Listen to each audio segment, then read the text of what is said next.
Hey guys, and welcome back to another episode of Going in Blind. And this is so far the blindest we've ever been.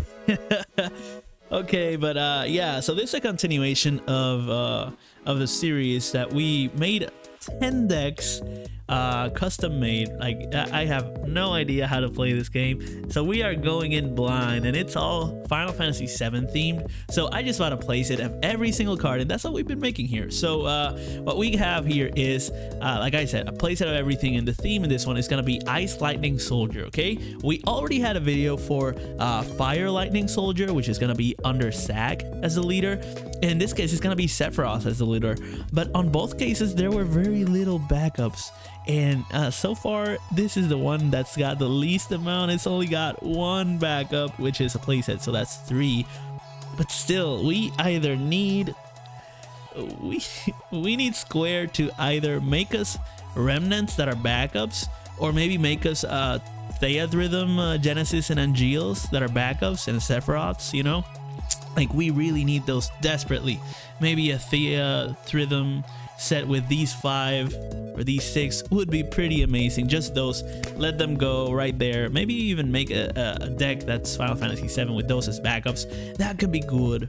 That could be cool. And yeah, so yeah, but let's dive in. So we got Sephiroth as a leader. It's a forward cost, a dual element, ice and lightning, and it says back attack. So when Sephiroth enters the field, choose one duel forward and an opponent controls and break it.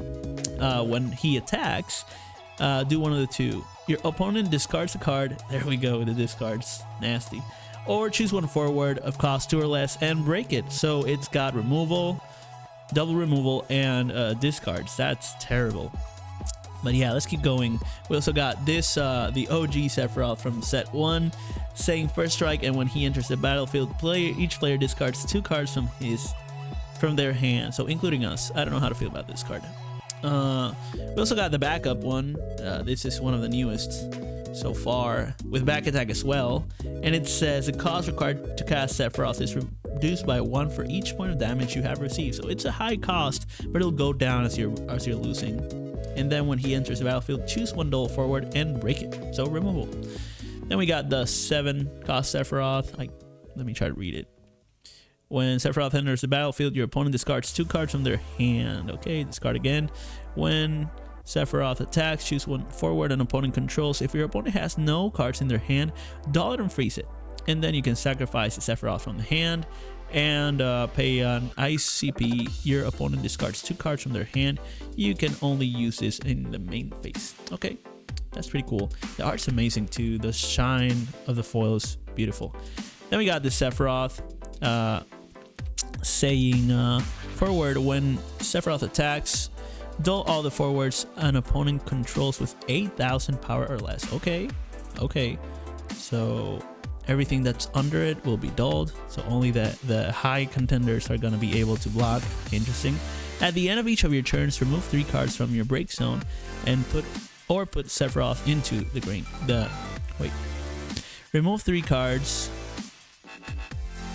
from your break zone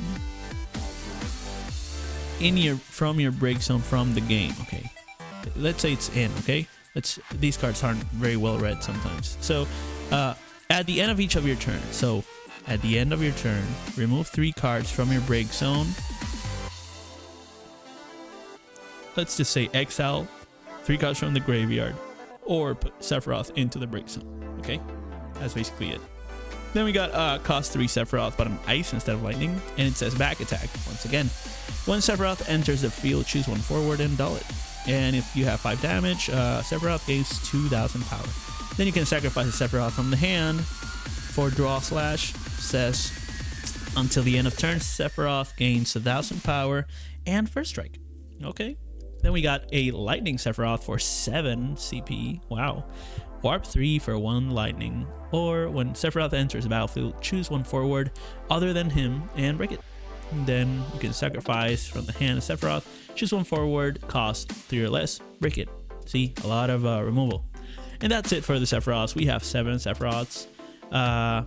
We have 6 of the guys, the friends, and 5 of the remnants. We also have 6 soldiers. That's why it's called the soldier deck, even though there's 4 war heroes and 5 remnants. So yeah, let's go to the remnants now. We got Kadaj with an EX burst. It's a dark one. So it says when he enters the battlefield, select one of the 3 following actions.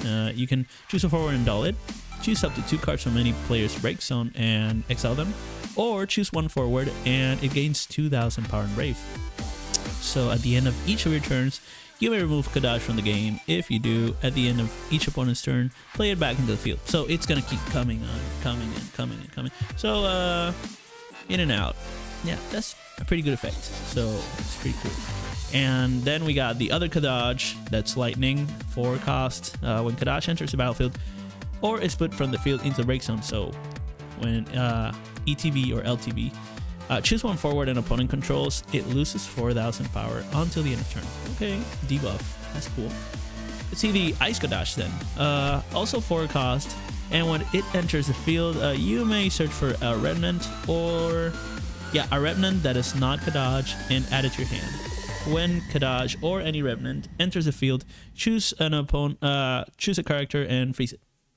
Then we got the other 2 remnants, which are Laws and Yasu. So Yasu for 2 enters the battlefield, choose a character and opponent controls and dull it. And then when it's put into the break zone, character and opponent controls, dull and freeze. And then Laws, it says the job remnant forwards other than Laws get plus 2000 power. So he's gonna buff them all. And when Laws is put into the break zone, discard a card from the opponent's hand. Okay, so remnants, cool, pretty cool stuff. Now we got Sephi's pretty cool close buddies. We got Genesis and Angeal. It's starting to be very reminiscent of the games. This is very thematic, by the way. I am loving this. So Genesis for 4 mana, don't kill me, 4 CP. On ice, it says when Genesis enters the battlefield, choose 1 forward, an opponent controls, dull it and freeze it. Then when he deals damage to your opponent discards a card. Nice. Then we got a 5 cost one on Pictologica. It's going to be a warp 3 for 2 ice as well. But it says when it enters the battlefield, select one of these 2. If it enters due to warp, do both instead. Oh, that's cool. And it says choose up to 2 characters and freeze them, or discard a card at random from your opponent. Then we got the Genesis Avatar, which is going to be also a card named Genesis in all situations. And when Genesis Avatar enters the battlefield, deal damage equal to half its power to all the forwards an opponent controls and round up to the nearest 1000. So it deals 5000 or more if you buff it. Then we got our other buddy, Angeal for 3 CP, that's lightning, and it says when it's put into the field, when it goes from the field to the break zone, search for a sack and add it to your hand. No sack here. I don't know, maybe that card's a good discard card for other Sephiroths or Angeals. And then we got the Angeal saying for 3 mana as well, when it enters the field, choose a forward you control. Choose a forward of cost 4 or less, and if you control 2 or more soldiers, which we have 5 of available, then break it. And you can put it into the break zone, choose a forward, gains 3000. So it buffs, and it also removes. So you can use this Angeal and buff the Genesis Avatar to make this half attack be a 6000 instead. That's cool. Then we got the Angeal Penance for 4 CP, about the same mana. It counts as Angeal in all situations. It has haste, and when it deals damage to your opponent, choose 1 forward that's damaged and break it. So yeah, those are all the cards. It's a playset of every one of them, so you can eliminate the 2 that are actually, yeah, there are 4 that you can get rid of right here. So you can eliminate those of your choosing to make a 50 card deck. But it's interesting because we only have 1 backup, so what we could do is mix and mash this deck with another deck that's also the same elements. It's like the Shinra one, which has a lot of backups, so we could actually make it into a 100 card deck, because honestly I don't see how this is viable. I like the theme, I like how cool it would be, to have, you know, these guys pay for each other, have these guys pay for each other, have these guys pay for each other. But I don't know, Sephiroth's got too many high cost cards and they're very high impact. Everything else is kind of low impact compared, and there's not many proccing. So like I said, unless Square comes out with a backup for these guys, like these 5 guys specifically, this deck is never gonna go anywhere. So this one is pretty far-fetched. We're starting to scrape the bottom, and this is all thematically super tight, but mechanically it is not. So you'll see this get worse and worse, because we are not repeating any cards among decks.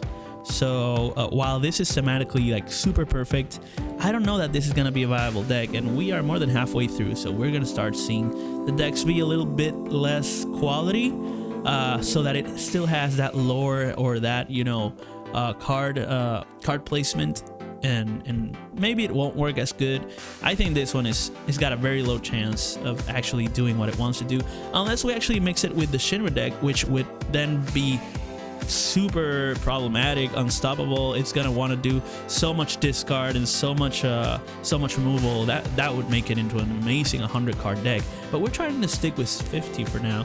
So yeah, we can go to 100, but 50 against the boss deck was the ideal part of the deck. So let me know what you guys think. Is it a good idea, a bad idea? I feel like it's terrible. But yeah, it's pretty on point, right? So let me know that in the comments to give me some props, right? This is pretty thematic, and yeah. So there's 10 decks. This is just one of them, okay? And they're all going to be made for thematically going against the Sephiroth boss deck, which has been upgraded to have all the boss cards at 3. So check that one out too, and I'll see you on the next one. Don't forget to like, share, comment, subscribe, and follow for more. I'll see you on the next one. Peace out.